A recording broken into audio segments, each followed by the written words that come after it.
శ్రీ శ్రవణం ఛానల్‌కి చిన్నారులందరికీ, శ్రోతలందరికీ కూడాను మరొక్కసారి స్వాగతం. ఈరోజు ప్రశ్న చాలా మంచి ప్రశ్న. ఏమిటా ప్రశ్న అంటే, బ్రాహ్మణులకు, క్షత్రియులకు, వైశ్యులకు, శూద్రులకు ప్రకృతి సిద్ధంగా లక్షణాలేమైనా ఉంటాయా? ఏ లక్షణాలుంటే వారిని ఆ రకంగా మనం పిలవచ్చు అంటూ ప్రశ్నొచ్చింది. అందరికీ వచ్చేదే. పుట్టుకతోటే వాళ్ళిలా వచ్చేసారా? ఆ వంశంలో పుట్టినంత మాత్రాన ఇలా అయిపోతారా? ఇలాంటి ప్రశ్నలు మనకెప్పుడూ వస్తూ ఉండేవి. అయితే దీనికి సమాధానంగా మరి శ్రీకృష్ణ పరమాత్మ ఏం చెప్తున్నారో విందాం.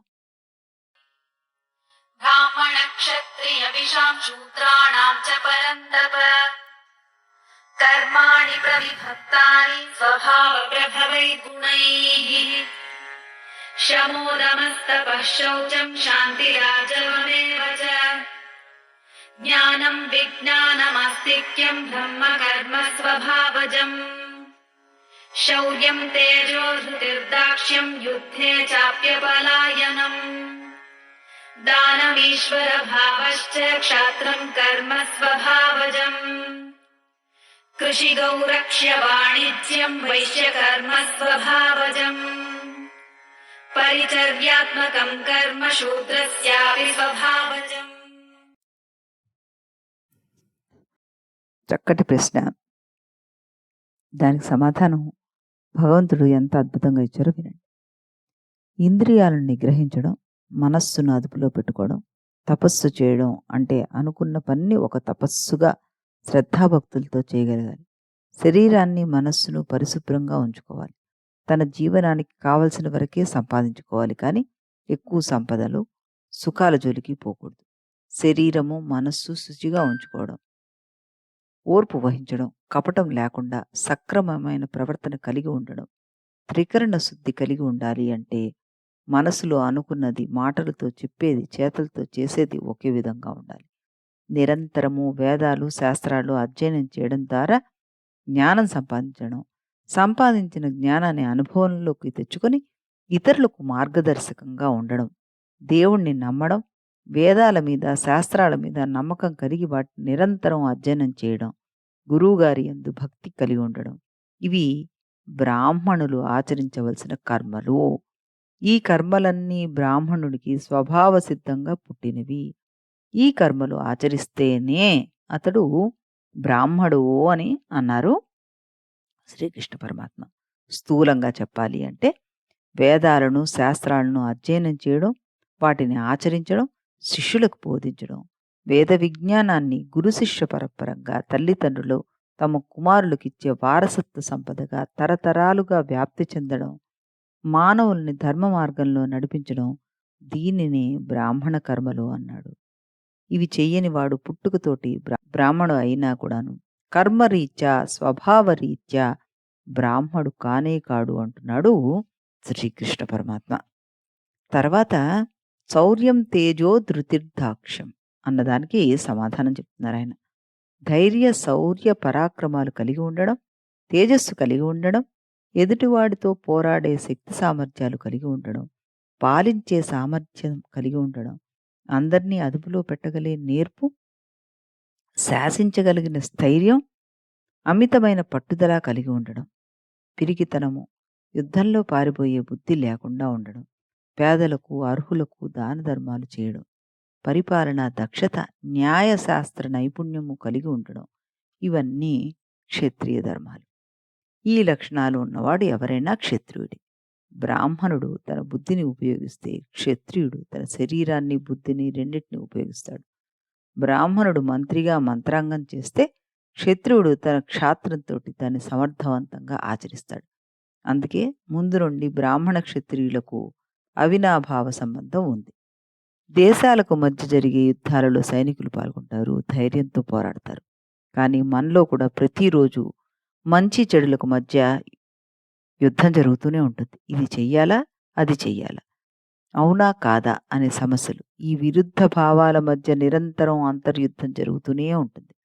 కొంతమంది భయపడి పిరికి వాళ్ళలాగా ఆత్మహత్యలు చేసుకుంటారు. మరికొందరు ఎటువంటి సమస్యనైనా ధైర్యంగా ఎదుర్కొంటారు. మరికొందరు సమస్యలకు భయపడి పారిపోతారు. దైనందిన సమస్యలను ఎదుర్కొనడంలో ప్రతివాడు క్షత్రియ గుణాన్ని ప్రదర్శించాలి. వాడే క్షత్రియ స్వభావం కలవాడు.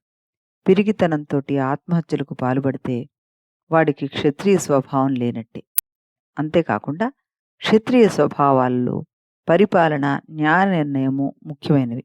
ఒక విధంగా చెప్పుకోవాలంటే ఈ పరిపాలన, న్యాయ వ్యవస్థలో కూడాను అవినీతి పేరుకుపోయిందనమాట. అధికారంలో ఉన్న రాజకీయ నాయకులు, కార్యదర్శి స్థాయి అధికారులు కూడా అవినీతికి పాల్పడుతున్నారు. క్షత్రియుడి మూల స్వభావము అవినీతి రహిత జీవనం, నిస్వార్థపరత్వము, నిష్పక్షపాతం. ఇవి లేకపోతే అతడు క్షత్రియుడు కాలేడు. మూర్తీభవించిన ధర్మస్వరూపుడు కాబట్టే ధర్మరాజును సమవర్తి అని అన్నారు. కానీ మన సినిమాలో ఆయన ఎలా చిత్రీకరిస్తాయో చూస్తే మనం నిజంగా సిగ్గుపడాలి. ఇకపోతే చివరిది వ్యవసాయం చేయడం, పంటలు పండించడం, వాణిజ్యము, వ్యాపారము నిర్వహించడం, గోవులను మొదలగు పాడి జంతువులను రక్షించడం వైశ్యుల స్వభావాలు. అలాగే ఇతరులను సేవించడం, వారికి సేవలు అందించడం, తగిన ప్రతిఫలం పుచ్చుకోవడం అంటే బ్రాహ్మణ, క్షత్రియ, వైశ్య లక్షణాలు కలవారికి సహాయకులుగా ఉండడం, వారి వారి వృత్తుల్లో సహాయపడడం. ఇవి శూద్రుల లక్షణాలు. అంటే ప్రజలకు సేవ చేసే అన్ని పనులు, పబ్లిక్ సర్వీసెస్ శూద్ర లక్షణాలు అనమాట. శూద్ర లక్షణాలు కూడా అత్యంత ప్రాముఖ్యతను సంతరించుకున్నాయి. వారిని తక్కువ స్థాయి లక్షణాలు కలవారిగా చూడడం అవివేకం. భగవద్గీత చెప్పినప్పుడు, భగవద్గీత చెప్పబడిన రోజుల్లో వ్యవసాయం మానవుల ముఖ్య వృత్తి, ఆదాయ వనరు అది. దానివల్ల ఆహారం లభ్యం అవుతుంది. అందుకే ఆ పనిని 3వ వర్ణానికి చెందిన వైశ్యులకు అప్పగించారు. పంటలు పండించడం ముఖ్య వృత్తి అయితే భూమిని దున్నడానికి, ఇతర వ్యవసాయ పనులకు గోవులు, ఎద్దులు అవసరం. అందుకని గోరక్షణ, పశు సంపద కూడా వారికి అప్పగించారు. మరి ఈ రెండిటి వలన వచ్చిన ఆదాయాన్ని అందరికీ పంచాలి కదా. అందుకని వ్యాపారం చేయాలి. తనకు ఉన్న దాన్ని ఇతరులకు ఇచ్చి వారి వద్ద నుంచి దాన్ని తీసుకోవడం వ్యాపారం. పూర్వపు రోజుల్లో వినిమయ వ్యాపారము అంటే బార్టర్ సిస్టమ్ ఉండేది. తర్వాత నాణేలు, ధనం అమల్లోకి వచ్చాయి. తర్వాత వస్తువులు, ధనం ఇచ్చి కొనుక్కోవడం మొదలైంది. ఆ వ్యవహారం అంతా వయసులు చూసుకునేవారు. మరి ఈ పనులు చేయడానికి సహాయకులు కావాలి. అందుకని 4వ కులం శూద్ర కులం ఏర్పరిచారు. వారు ప్రజాసేవ చేస్తుంటారు. దానికి ప్రతిఫలం పుచ్చుకుంటుంటారు. ఈ విధంగా వర్ణ వ్యవస్థ ఏర్పడింది. ఇప్పుడు మనం ఈ వర్ణ వ్యవస్థను ఒకసారి పరిశీలించి చూద్దాం. చూడండి, మానవులందరికీ ఒకే విధమైన శక్తియుక్తులు ఉండవు కదా. కాబట్టి ఏ స్వభావము, ఏ లక్షణము కలవారికి ఆయా పనులు అప్పగించాలి. దీన్నే వర్ణ వ్యవస్థ అన్నారు. ఆలోచన శక్తి కలిగి స్వార్థబుద్ధి లేని వానికి బ్రాహ్మణ కర్మలు అప్పగించారు. కండబలం, శౌర్య ప్రతాపాలు ఉండి పరిపాలనా సామర్థ్యత కలిగి స్వార్థబుద్ధి కొంచెంగా కలవారికి క్షత్రియ కర్మలు అప్పగించారు. ఆలోచన శక్తి, స్వార్థపరత్వం, వ్యాపార వాణిజ్యాల్లో దక్షత కలిగిన వారికి వైశ్య కర్మలు అప్పగించారు. అంతగా ఆలోచించే శక్తి లేక వారికి చెప్పిన పని చేయగలిగే సామర్థ్యం ఉన్నవారిని పై 3 వర్ణాలకి సహాయకులుగా నిర్మించారు. వాళ్ళు ఏ ఒక్క వ్యవస్థ సక్రమంగా పనిచేయకపోయినా ఆ సమాజం దెబ్బతింటుంది అని కూడాను చెప్పారు. కాబట్టి అందరూ గొప్పవారే, అందరూ సమాజానికి అవసరమే, 4 కాళ్ల వంటి వారు వాళ్ళు. ఈ ప్రకారంగా వారి వారి శక్తి సామర్థ్యాలను బట్టి నిర్ణయింపబడే వర్ణ వ్యవస్థ కాలక్రమేణా కుల వ్యవస్థగా మార్పు చెంది మానవుల మధ్య అడ్డుగోడలు ఏర్పరిచేసింది.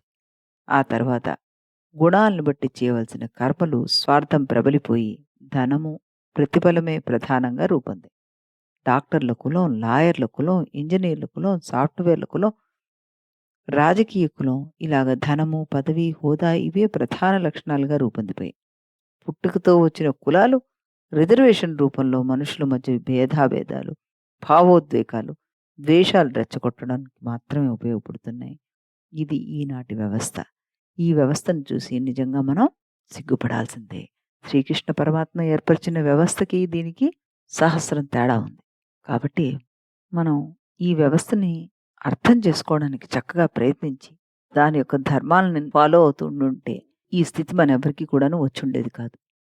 మళ్ళీ రేపు మరొక మంచి ప్రశ్న, దానికి సమాధానం విందాం. అంతవరకు సెలవు.